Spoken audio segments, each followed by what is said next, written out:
All right, what is going on, good people? We are back at it again. This Fly Nation Speaks, your Baltimore Ravens podcast, where we talk about the best team in NFL history, if you're a Ravens fan, of course. And of course,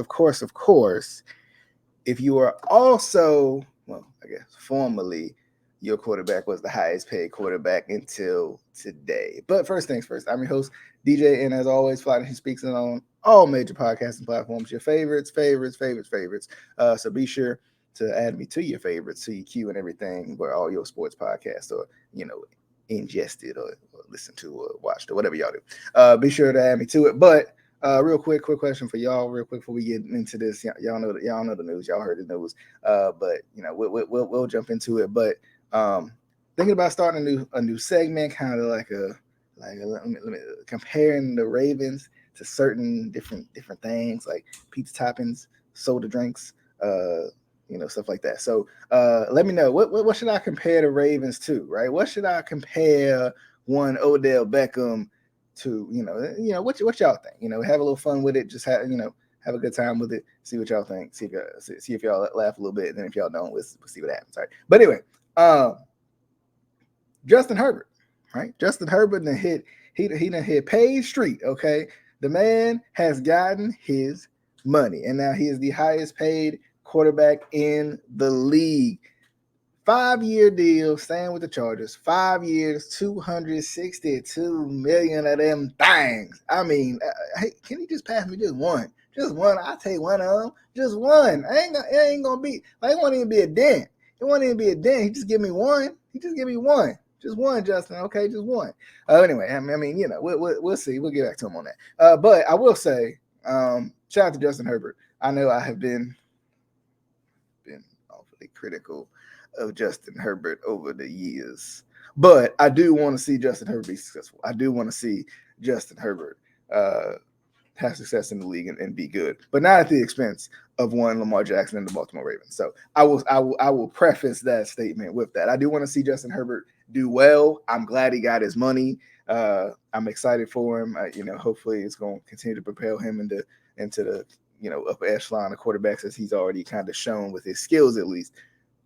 But I will not cheer for Justin Herbert to win over Lamar Jackson. I will not take Lamar Jackson slander and then be like, well, Justin Herbert, you know what I mean? Like, I'm not going to allow Lamar Jackson to get slandered, but Justin Herbert, who deserves at least the same amount of slander, doesn't get it. So, you know what I mean? So we're gonna play it cool over here, okay? We're gonna play it cool. But Justin Herbert is now the highest paid quarterback in the league. I'm sure that won't last long when Joe Burrow gets his money soon and very, very, very soon enough.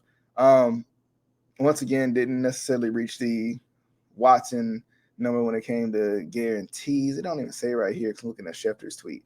But they got him through the 2029 season, and a guy who, we've seen how impressive Justin Herbert is. They talk about playoffs for certain players, but then Herbert gets overlooked. But anyway, whatever. I'm gonna leave it alone.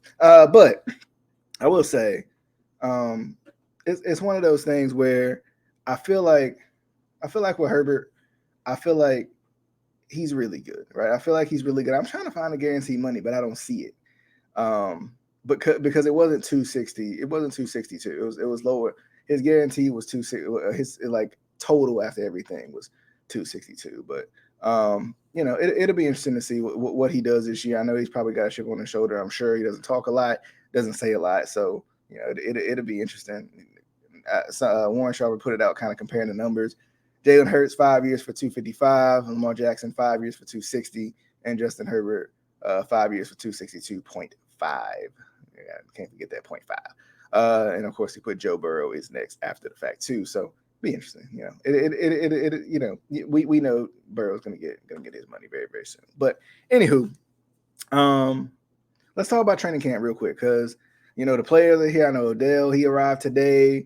The rookies, they come in a little bit earlier. The rookies and newcomers and everything, they come in a little bit earlier. So Odell came in kind of with the vets and everything. So it's kind of interesting to see. It'll be interesting to see what he does with training camp. But I do want to ask the question for you all.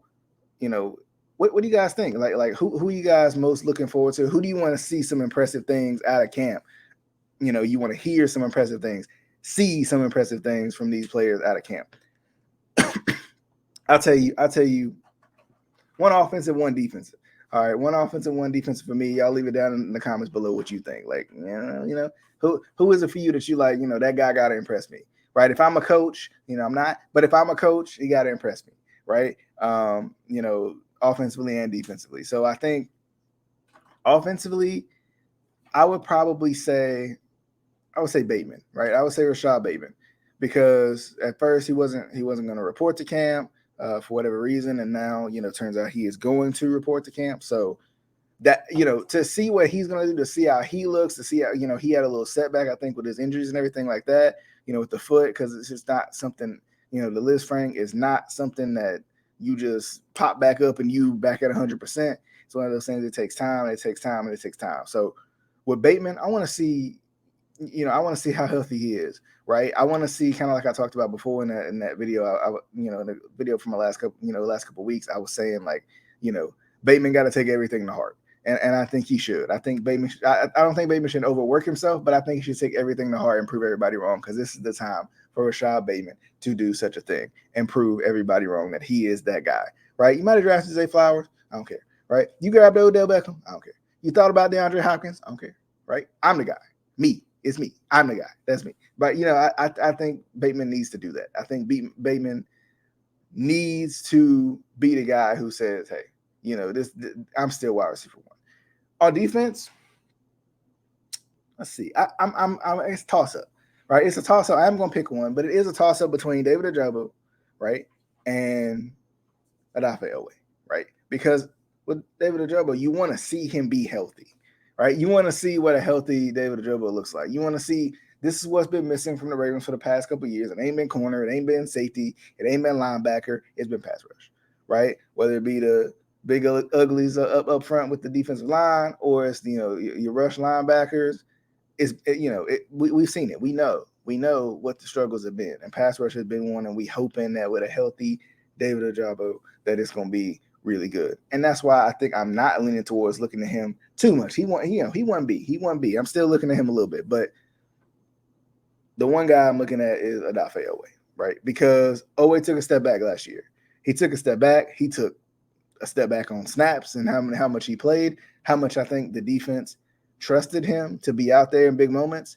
And I think having a potentially elite pass rusher on the other end, I think gives a little bit more room for him to kind of not roam free, but it get and you got Trent Simpson as well, who moves around a little bit too. You got speed and Queen, speed and Roquan. So if you need to blitz, you got guys who can come blitz with you. But we talking about straight up 4-man rushes. Like, Oweh can kind of now be probably what he needs to, not what I think ideally he should be. I think honestly this is what he should be. As he continues to develop, I think he should be, he should have the pass rush fundamentals, maybe not an elite pass rusher per se, but the pass rush fundamentals with game-breaking ability. I think that's what Oweh should try to strive for right now, because that was one thing about Oweh in his rookie year. You can refine those pass rushing skills as you go along, but in his rookie year, Odafe Oweh was a guy who ended games, sealed games, broke games, right? He was a game breaker. He wasn't the most polished pass rusher of all time, but he was fast, right? He was fast. He had a high motor.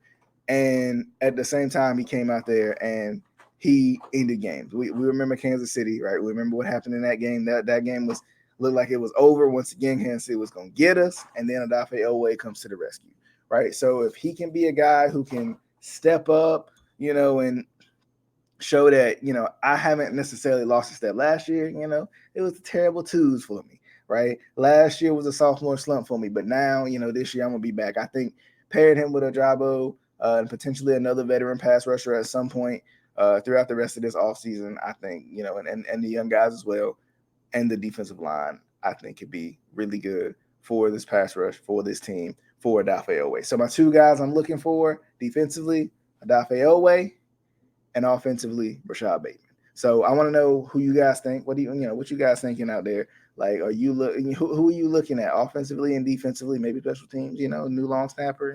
Could be interesting. Hate to hear that too. With Nick Moore getting hurt and being out for the season with a torn Achilles, but see how that because that's one of those positions too that hasn't really had a lot of injuries, so it's been really consistent. So hopefully that doesn't affect anything, but we'll see. But I'm gonna wrap on up. As always, definitely hope you guys enjoyed the show. And as always, you can always watch or listen to Fly Nation Speaks on all your favorite podcasting platforms, all your major podcasting platforms, Apple Podcasts, Spotify, YouTube, Facebook, and Twitter if you want to listen. If you want to watch, I should say, you can listen to if you want. But anyway, definitely hope you guys enjoyed the show. We'll be back very, very soon for another episode of Fly Nation Speaks. Until next time, and I want to know who you looking for in training camp as this thing goes along. Until next time, see you guys on the next one.